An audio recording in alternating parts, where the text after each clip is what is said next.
Le malheureux Descartes s'est planté dans la grande largeur et s'est planté grave que je cause des fois avec sa fameuse et célébrissime formule « je pense, donc je suis ».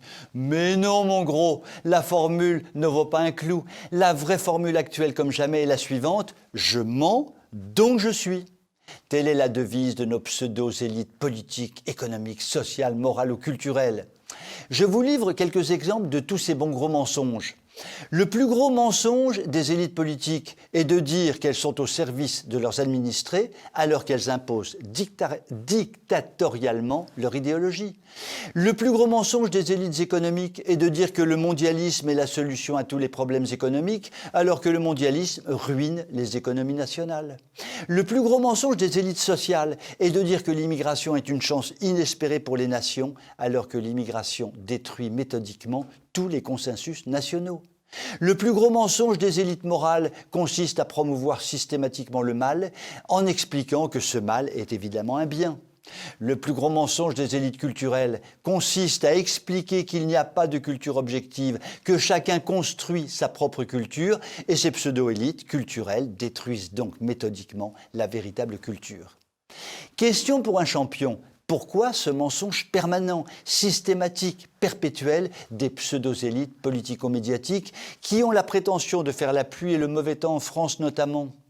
Le grand Solzhenitsyn, dans une formulation d'exception dont il a le secret, expliquait ainsi le mensonge des princes qui nous gouvernent, ou plutôt des diables qui nous dirigent.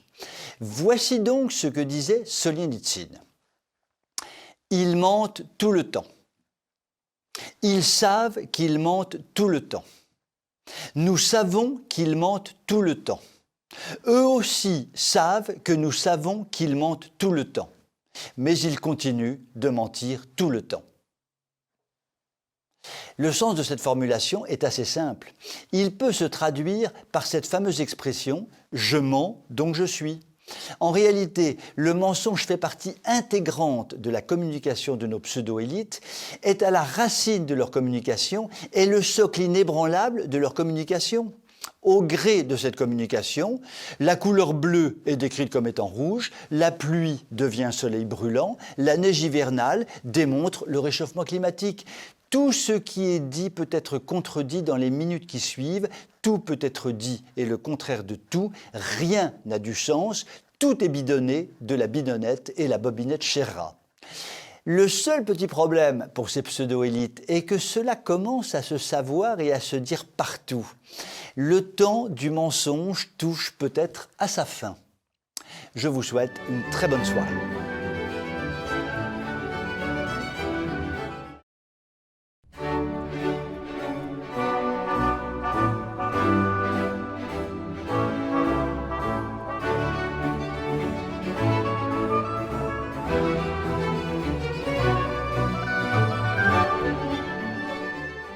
Georges Bordenov m'a mis de mauvais poil, m'a mis d'une humeur de chien. Vous allez me dire, Bordenov, connais pas, et qu'est-ce que les poils ou les chiens ont à voir là-dedans? Je vous explique donc tout cela. Georges Bordenov est un historien à succès de la fin du XXe siècle qui a écrit un nombre impressionnant de livres d'histoire, notamment sur l'histoire de France depuis ses origines. Lorsque j'étais jeune et beau, c'est-à-dire avant la guerre de 14-18, j'avais dévoré à peu près tous les Bordenov, bouquins d'histoire d'autant plus faciles à dévorer qu'ils sont écrits dans un langage clair et synthétique. Il y a quelques jours, monté sur une petite échelle et cherchant quelques livres dans ma bibliothèque, je vois un certain nombre de Bordenov et j'en sors un au hasard. Souvenir, souvenir, je palpe ce livre qui me rappelle soudain qu'avant la guerre de 14-18, j'étais encore jeune et beau, mais là n'est pas le sujet. Je regarde la couverture du livre, son recto, son verso, et je lis tout d'un coup, avec stupéfaction, la formulation suivante concernant les 5 derniers rois de France. Je vous la livre telle quelle. À travers l'épopée tumultueuse et grandiose de leur vie et de leur règne, renaissent avec éclat les heures les plus prestigieuses et les plus exaltantes de notre histoire, celles qui ont marqué le vrai point de départ de notre pays. Je relis 4 fois ce petit texte, mes jambes commencent à flancher et je tombe évanoui de ma petite échelle dans un fracas épouvantable. Enfin Georges, toi, L'académicien, toi le titulaire de tant de distinctions, comment oses-tu dire que le vrai point de départ de notre pays se situe au XVIIe et au XVIIIe siècle?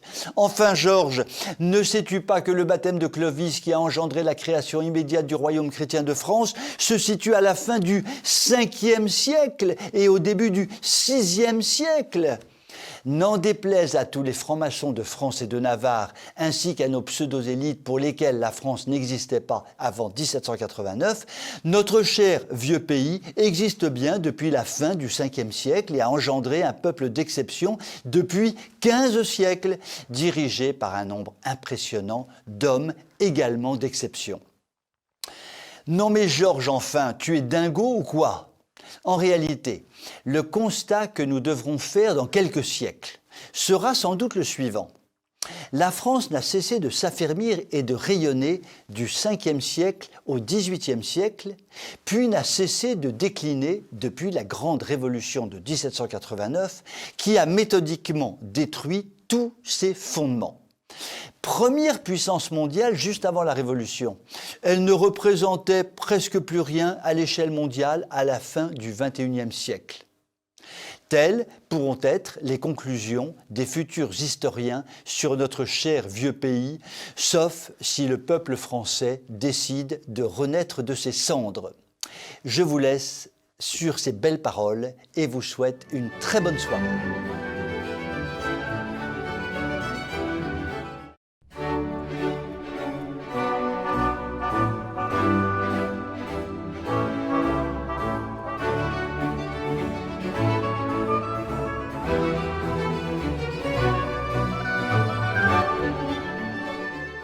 Nous vous avons parlé un certain nombre de fois du tableau ignoble exposé au Palais de Tokyo à Paris, tableau clairement pédopornographique, honteusement pédopornographique, diaboliquement pédopornographique. L'association que je préside, Stop au porno, a enclenché une action en justice pour faire retirer ce tableau immonde, mais les juges de première instance, puis le Conseil d'État ont estimé que la culture ne pouvait en aucun cas être bridée et que puisque l'intention de la pseudo-artiste n'avait pas été de peinturer une telle toile pédopornographique, la toile pédopornographique qu'elle avait peinturlurée n'était donc pas une toile pédopornographique. Je vous avais d'ailleurs indiqué que j'avais violé ma voisine, mais que ce n'était pas un viol, puisque mon intention était de l'aider à porter son sac. La justice étant ce qu'elle est, nous ne nous faisions aucune illusion sur le résultat de notre action en justice. Pour les juges, les choses sont d'une simplicité biblique. Les promoteurs du mal sont les bienfaiteurs de l'humanité et ceux qui osent dire qu'ils promeuvent le bien sont des suppôts du diable. Oui, mais ce que ne pouvaient imaginer les dirigeants de l'exposition, la pseudo-artiste pédopornographique, les juges et le ministère de la Culture, c'est que le monde de la résistance pouvait considérer que dans un cas aussi invraisemblable, un acte fort pouvait être tenté. Un homme a décidé de se lever et a aspergé la toile immonde. Il a déclenché un ouragan médiatico-politique auprès duquel la débâcle française de 1940 fut un conte de fées pour enfants en bas âge. Macroneur exterminateur a immédiatement communiqué sur le sujet et la pseudo-ministre de la Culture, qui est à la culture ce que le rappeur Medine est à la musique classique, s'est déplacée en grande pompe au palais de Tokyo pour condamner cette opération terroriste. Si notre courageux résistant, bien évidemment arrêté sur le champ, ne risquait pas 7 ans de prison et 100 000 € d'amende, cette affaire m'aurait rempli d'une joie non dissimulée et j'aurais même inventé une Marseillaise à moi. À nous enfants de la patrie, les pédophiles sont en charpie. J'ai téléphoné à tante Gertrude pour lui demander ce qu'elle pensait de tout cela. Mon petit gars, qu'elle a causé la tata. Ton résistant est un homme d'exception, un vrai résistant comme on les aime. Prends-en de la graine, petit crétin, et dis-lui que je l'aime et que je le soutiens. Et comme d'habitude, elle a raccroché d'un seul coup sans me saluer. Je vais lui apprendre la politesse, moi. Je vous souhaite une très bonne soirée.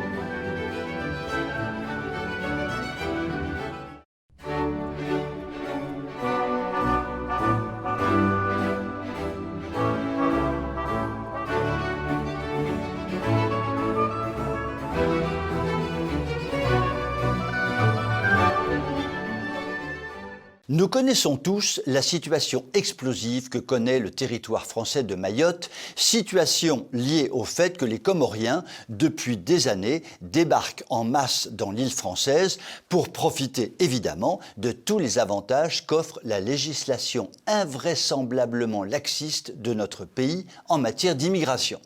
En effet, chaque Comorien sait parfaitement qu'à partir du moment où il a foulé le sol de la France, il devient pratiquement et automatiquement citoyen de notre pays, avec tous les immenses avantages que cela procure. Il n'est donc pas anormal que la plus grande maternité française se trouve à Mayotte et que plus de la moitié des femmes qui y accouchent ne soient pas françaises. Or, le problème se complique bougrement, puisque les autorités de Comores déclarent froidement à la France: les Comoriens qui débarquent en France, tu te les gardes, on n'en veut pas et va de faire cuire 3 œufs sur le plat. En d'autres temps, une France puissante aurait envoyé quelques vaisseaux de guerre pour intimider les Comores et tout serait rentré dans l'ordre, les Comoriens eux-mêmes auraient été chercher à Mayotte leurs ressortissants et les auraient emprisonnés dans des geôles comoriennes peu fréquentables. Dans les temps actuels, où la puissance de la France est la risée du monde entier, il n'y a plus à espérer grand-chose de ce côté-là. Donc, les Comoriens sont nos maîtres. Eh bien, de façon surprenante, étonnante, voire stupéfiante, votre chroniqueur préféré autoproclamé le déclare haut et fort. Les autorités comoriennes ont raison de réagir comme elles le font. Elles sont infiniment plus intelligentes que Moussa Darmarien et tous les clampins qui prétendent nous gouverner. Les Comoriens qui envahissent la France sont le vrai bonheur des autorités comoriennes, puisqu'un nombre considérable de leurs ressortissants va bénéficier des largesses françaises et donc enrichir les Comores. Et aussi parce que les autorités comoriennes, quand elles voient les coups de menton mussoliniens de Moussa Darmarien et de Tonton Manuchon, ne peuvent qu'être pris de fou rire non maîtrisable, tant ces coups de menton sont grotesques. Moralité: les Comoriens ont encore de beaux jours immigrationnistes devant eux, au moins jusqu'en 2027. À partir de cette date, les choses pourraient changer. Je vous souhaite une très bonne soirée.